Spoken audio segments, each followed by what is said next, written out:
Welcome to the third video as part of the Reviewing Literature Seeking Academic Content. In the previous video, we discussed up to building block search, and in this video, we start with reviewing the results of the research. I mean, literature research. When we try to refine the research results, are the results relevant? Do they match your information need?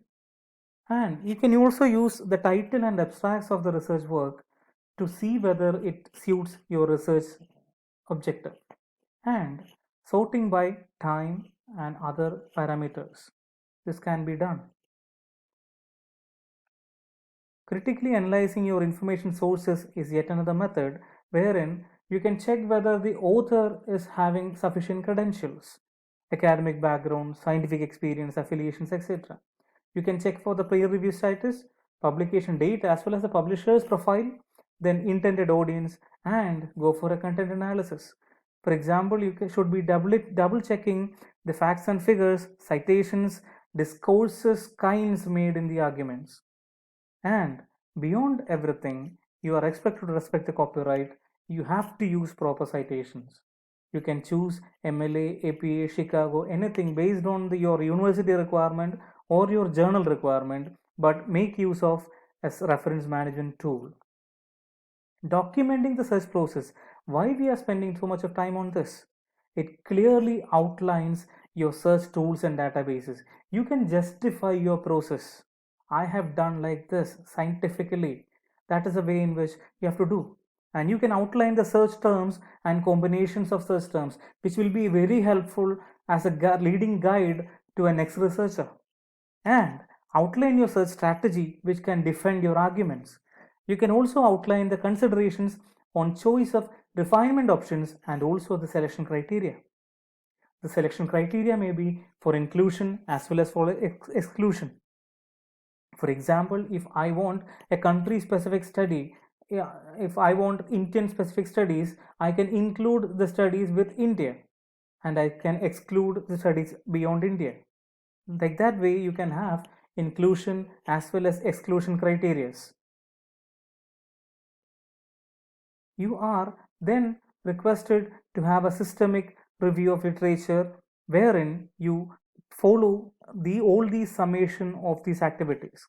For example, defining keywords for article selection, delimiting articles based on inclusion and exclusion of criteria, descriptive analysis, as well as thematic analysis.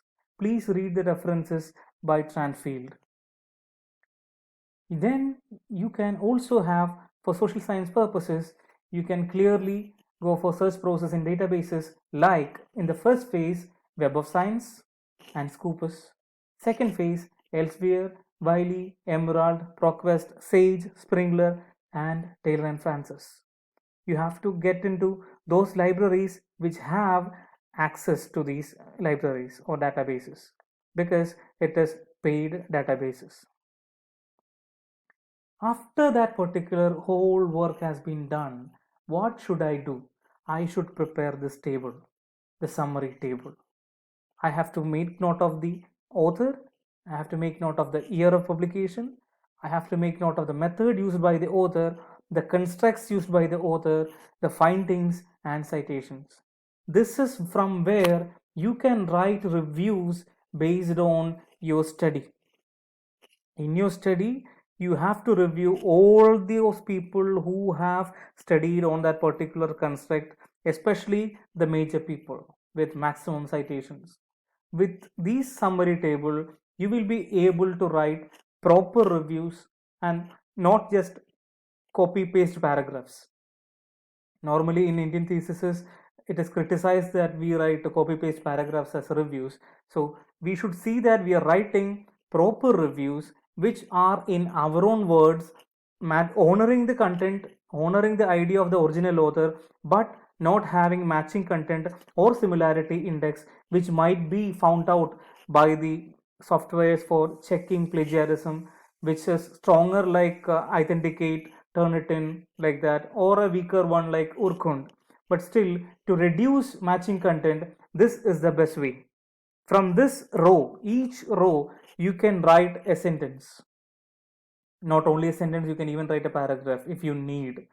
Like that, This particular fellow has studied these constructs using this method, and these were the major findings. In your own words, you can simply write, and you can also summate if there are same constructs are studied by different people and arrived at the similar findings. You can summate the findings and write a common citation. You need not write individual citations for every sentence. You can write a common citation. Please refer good quality articles wherein you can have common citation for a single sentence. So use that kind of methods, that kind of condensed methods wherein you reduce the quantity of words but you increase the quality of writing. That is where review is beautiful. And review is at its best when it can clearly establish the research gap. The major purpose of serious literature review is to establish the research gap.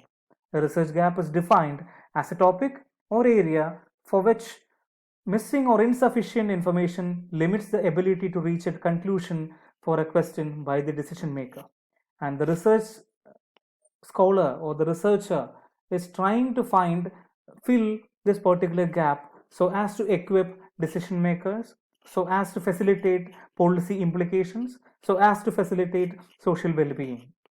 Let's have fruitful reviews which do not have matching content, which do not fear about similarity indices.